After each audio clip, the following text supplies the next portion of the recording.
मिनश्शैतानिर्रजीम बिस्मिल्लाहिर्रहमानिर्रहीम अल्लाहुम्मा सल्लि अला मुहम्मद व अला मुहम्मद वअज्जिल फरजहुम। नाज़रीन अस्सलामु अलैकुम व रहमतुल्लाहि व बरकातुहू। मैं आपका मेज़बान सैयद रिज़वान नक़वी आज एक अहम प्रोग्राम लेकर हाज़िर हुआ हूँ। जैसे कि आपको मालूम है कि प्रोग्राम खुशहाल ज़िंदगी के हवाले से यहाँ पर गुफ्तगू हो रही है, जिसमें आज हमारे मेहमान आली जनाब डॉक्टर क़मर अब्बास जाफ़री साहब इस वक्त हमारे साथ मौजूद हैं, जो सोशल एक्टिविटीज़ हैं और मोटिवेटर भी हैं, और साथ में आज यहाँ पर गुफ्तगू करेंगे। जैसे कि जनाब सलाम अलैकुम। वालेकुम सलाम व रहमतुल्लाह। आपका खैर मक़दम है हमारे इस प्रोग्राम में। शुक्रिया। जैसे कि इससे पहले वाला जो हम लोगों का प्रोग्राम हुआ था, जिसमें कुछ जो रस्म व रिवाज हम लोग के ऐसे कम्युनिटी में आ गए हैं कि इस्लाम ने मना किया, मगर तब भी हम वो सब चीज़ें करते हैं, फजूल खर्ची भी करते हैं बहुत सारी चीज़ों में। जैसे शादी की बात निकली थी तो उसमें बहुत ज़्यादा उसमें ख़र्चा हो जाता है, और इतना ख़र्चा नहीं होना चाहिए। इस्लाम इस बात की इजाज़त नहीं देता कि आप एक शादी में इतना ज़्यादा ख़र्चा कर दीजिए, और आपको ये भी देखना है कि आपके जो गरीब हैं, जो आपके यतीम हैं, आपके इलाके के महल्ले के जो आपके पड़ोसी हैं, उन पर भी इसका असर ना पड़े। ये भी इस बात की तरफ भी जो है इशारा किया गया है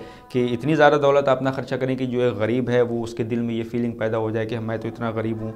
तो बहुत सारी चीज़ें हैं इस्लाम ने जो हमें बताई हैं। आज हम चाहेंगे कि ये शादी वाला जो मसला था, इसी सिलसिले को आप आगे बढ़ाएं, क्योंकि इतना खर्चा क्यों किया जा रहा है, और वो रस्म रिवाज जो इस्लाम में नहीं है उसको भी हम लोग फॉलो करके इस्लाम में शामिल कर रहे हैं। इस हवाले से बहुत अच्छी बात आपने कही इस वक्त की जो फजूल खर्ची हो रही है।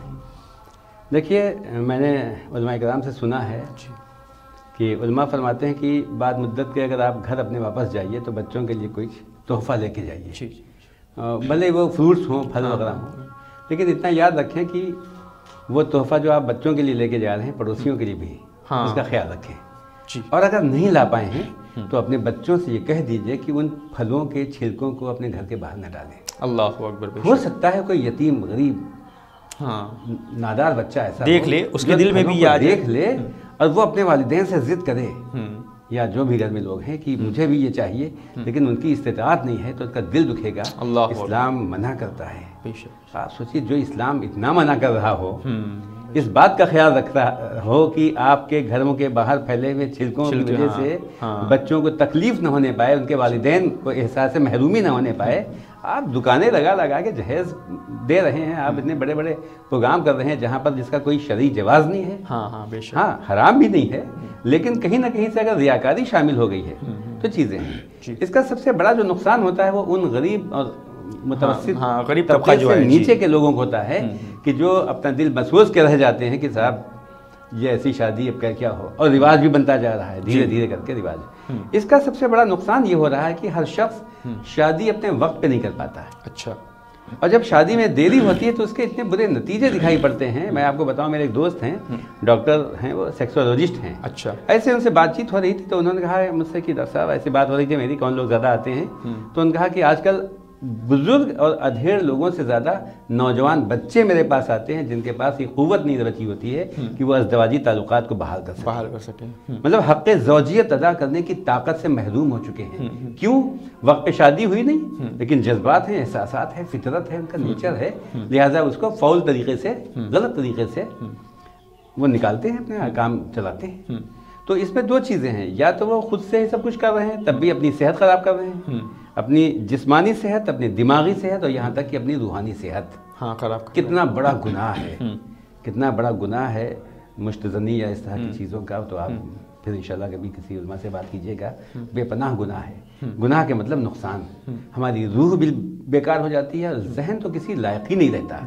ये लीडरशिप नाम की चीज़ नहीं रहती, बिल्कुल आदमी एक जानवर और गुलामों की जैसी ज़िंदगी गुजारता है। और जिस्मानी तौर पर यह है कि ताल्लुकात ख़राब हो रहे हैं, मियाँ बीवी में आयत देखिए, एक महीने 2 महीने में लोगों की तलाक़ें हो रही हैं। ये इसकी वजह है जिस्मानी तौर पर कमज़ोर हो जाना, क्योंकि देर में शादी हुई है और इल्लीगल तरीके से उन्होंने अपना मामला तय किए। जैसे कि अभी आपने बताया कि देर में शादी हुई, तो ये क्या सिर्फ उन बच्चों की जिम्मेदारी या गलती कही जाएगी कि जो जिन्होंने शादी देर में की, या फिर पेरेंट्स भी जिम्मेदार हैं? एहसनत, पेरेंट्स और हमारा पूरा समाज इसके लिए जिम्मेदार है, बच्चे जिम्मेदार नहीं हैं। अच्छा। क्योंकि मैंने शायद अभी उस दिन गुफ्तगू में कहा था कि हमारे समाज में बच्चे, नौजवान आज भी बड़े शर्मीले हैं। वो नहीं बता पाते अपने वालिदैन को हमें ज़रूरत है शादी की, हमें ज़रूरत है ज़ौजा की, और बता नहीं पाते हैं, लेकिन सब कुछ होता है जो होना चाहिए। तो ऐसे में अगर हम शादी को आसान और सस्ता कर दें, ये दिखावा ख़त्म कर दें, ये जहेज़ की लानत को ख़त्म कर दें, اور جو طریقہ اسلام نے بتایا، شریعت نے بتایا، آرام سے جائیے آپ 2-4 لوگ لے کے ان کے یہاں بات چیت کیجئے، مہر طے کر لیجئے، اور مہر بھی بہت زیادہ نہیں ہونا چاہیے. دیکھیے اسلام خیر الامور ہے اوسطھا، اوسط چیزوں کے لیے اس نے کہا ہے.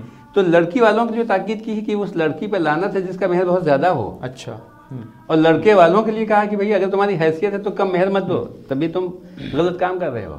تو برابر ایک واجب مہر کر دیا جائے، اس کے بعد آپ نکاح کیجئے اور لے کے چلے آئیے. جیسا کہ ابھی آپ یہ گفتگو کر رہے ہیں نکاح کی، تو مجھے کچھ یاد آ رہا ہے، کچھ ایسے کیسز بھی سامنے دیکھنے کو آئیں کہ جن کے رشتے جاتے ہیں مگر ان کے پیرنٹس یہ سوچ کے منع کر دیتے ہیں کہ ان کی تو سیلری اور آمدنی بہت کم ہے، تو اس وجہ سے کیا ہو رہا ہے، بہت سے رشتے تو یوں کینسل ہوئے جا رہے ہیں. وہ سوچتے ہیں کہ اگلا جو رشتہ آئے گا وہ بہت ہائی فائی ہوگا اور بہت زیادہ پیسے والا ہوگا. کچھ مجھے لگتا ہے کہ اس وجہ سے بھی رشتے کینسل ہو رہے ہیں.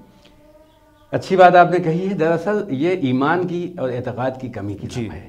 اللہ ایسا رازق ہے جو کہاں سے دیتا ہے، کیسے دیتا ہے پتہ نہیں. کتنی احادیث ہیں پیغمبر اسلام صلی اللہ علیہ وسلم کے زمانے کی کہ لوگوں نے کہا میں بہت پریشان ہوں، بہت فقیر ہوں، بہت بیکار ہوں، میرا حالات بڑے خراب ہیں، تو اللہ کے رسول نے کہا کہ جاؤ شادی کرو، عقد کرو. ایون یہاں تک وہ زمانہ الگ تھا، انہوں نے ایسا کہا، یہاں تک ہوا کہ وہ دوبارہ آئے کہ صاحب نہیں ابھی پریشانی باقی ہے، کہا ایک اور عقد کرو. پھر دوبارہ ہے کہ کہا ایک اور عقد کرو. اور اس حالت میں پھر بعد میں ہی پتہ چلا کہ وہ اللہ نے ان کو اپنے فضل و کرم سے غنی کر دیا. بے شک غنی کر دیا.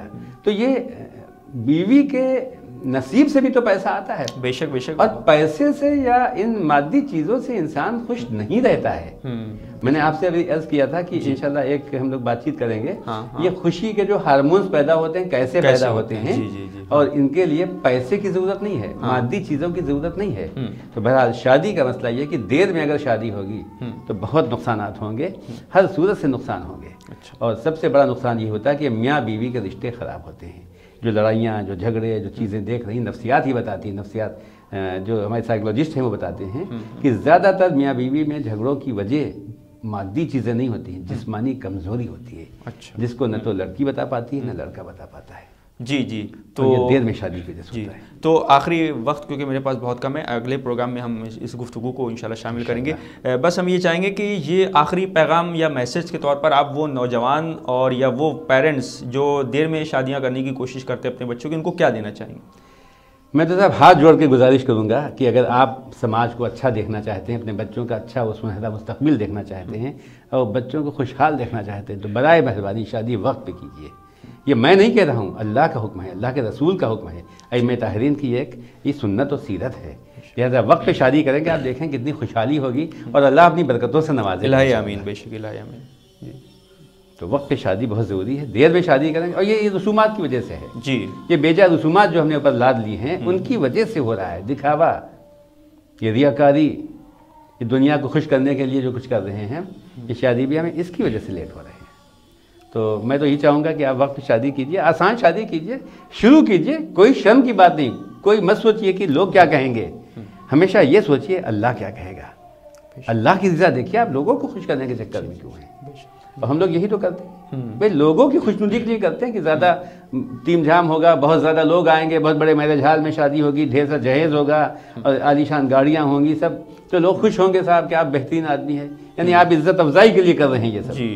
تو وَتَعِزُّ مَن تَشَاءُ وَتُذِلُّ مَن تَشَاءُ. عزت تو اللہ دیتا ہے، تو اللہ سے کہیے آپ عزت دے گا انشاءاللہ. ان چیزوں سے عزت نہیں بڑھتی ہے، نقصانات ہوتے ہیں. وقت شادی، بہترین خوشحال زندگی، یہی ایک پیغام ہے.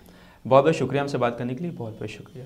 شکریہ آپ کا بھی بہت بہت. تو یہ تو تھے عالی جناب ڈاکٹر قمر عباس جعفری صاحب، جنہوں نے یہاں پر خوشحال زندگی کے حوالے سے اس وقت شادی کے مسئلے پر گفتگو کی، اور انہوں نے لوگوں کو بتایا کہ کس طرح انسان کو جلدی شادی کرنا چاہیے، اس میں تاخیر نہیں کرنا چاہیے کیونکہ یہ گناہ عظیم ہے.